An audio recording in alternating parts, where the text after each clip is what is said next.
皆さんはインドネシアへいらっしゃったことがありますか？お仕事でも旅行でも必ずホテルは取らないとダメですね。でもホテルの取り方によって違う結果が出てくるということはご存知ですか？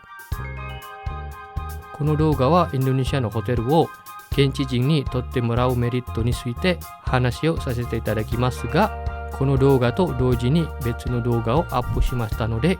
この動画が終わったらその動画へのリンクを載せますので、どうぞその動画も見てみてください。では始めましょう。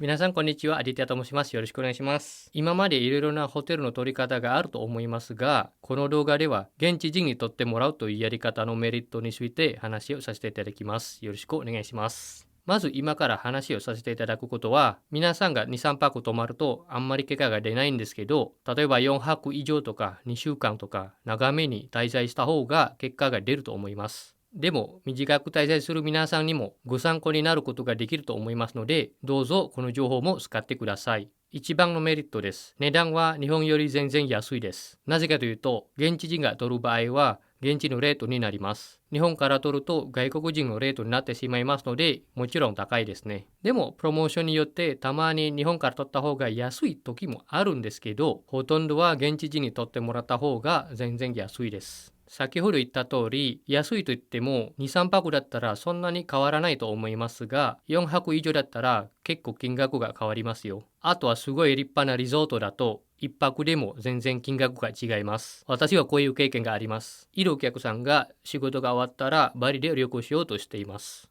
その時は私とお客さんは一緒にまだスラバヤにいてパソコンの前で話をしています。そしてそのお客さんはパソコンでネットでいろいろ調べています。そうしたらそのお客さんがすごい有名で立派なバリのリゾートを見つけました。スイートルームですから、しかも海に向かっている部屋ですから高いですね。あの時だいたい1泊6万円ぐらいです。日本から取ると。でもそれを見て私はその時にいつも使っている旅行会社に電話したくなりました。で、そのまま携帯電話取ってその旅行会社にお客さんの前に電話したんですけど、そうしたらやっぱり一番最初に聞かれたことは、アディティアさんが泊まりますか？で、私はそうですよって。やっぱり現地人と外国人のレートが違いますね。で、その時聞いた時に現地のレートはその半額でした。3万円でした。で、そのままお客さんに伝えたんですけど、そのお客さんがびっくりしてて、じゃあアディティア君、2部屋取って、あなたも一緒に行こうねって言ってくれました。で、そこで私、いやいや、いいですよ、いいですよ。って言っても、そのお客さんは優しいんですから、いやいや、だってどうしても6万円出すんですから、あなたも一緒に行くことができるんだったら一緒に行きましょうって言ってくれました。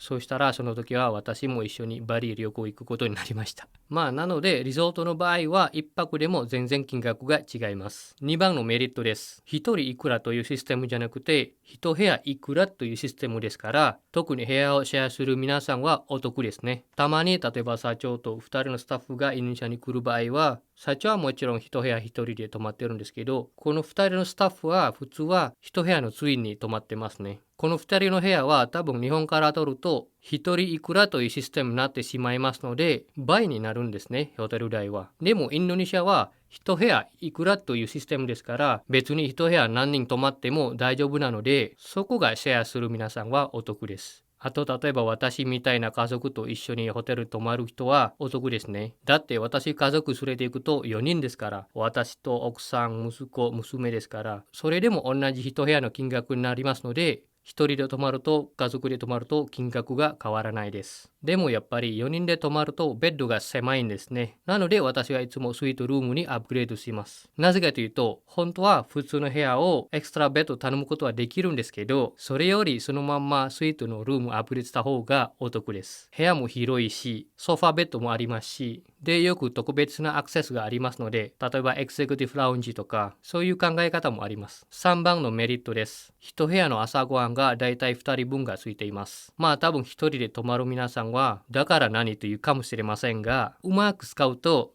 例えばビジネスでパートナーさんが朝から来る場合は、一緒に朝ごはん食べることができます。朝ごはんを食べながら、そのまま仕事の話もできます。そうしたら今度お金の話じゃなくて、時間の使い方がうまくできますね。あとはよく車をレンタルしている皆さんも、普通はうんちゃんが朝から来ますね。そのうんちゃんはまだ朝ごはん食べてないかもしれませんが、ホテルで朝ごはん食べてもらったことができますね。多分すごい喜ぶと思いますよ、うんちゃんが。そうしたら一日そのうんちゃんが仕事が頑張れるようになります。あとは例えば通訳使ってる皆さんも、普通は通訳も朝から来ますね。その通訳さんも一緒に朝ごはんを食べることができます。そうしたら一緒に朝ごはんを食べながら、今日一日通訳してもらわないとダメなことを話すことができます。使い方によって小さなメリットは大きな結果になることができます。次はデメリットです。チェックインするときに現地人の ID でチェックインしないとダメです。でもそれもまたメリットになることができますけど、例えば先にチェックインしてもらうとか、そうしたら皆さんがホテル来た時にもうチェックインしなくてもよくなるんですから。で、私の経験は私はいつもお客さんと同じホテルに泊まってます。でもお客さんが来る前に私は先にチェックインしておきます。2部屋をチェックインしておきます。私の部屋とお客さんの部屋。そうしたらお客さんの部屋の鍵はもうもらえますね。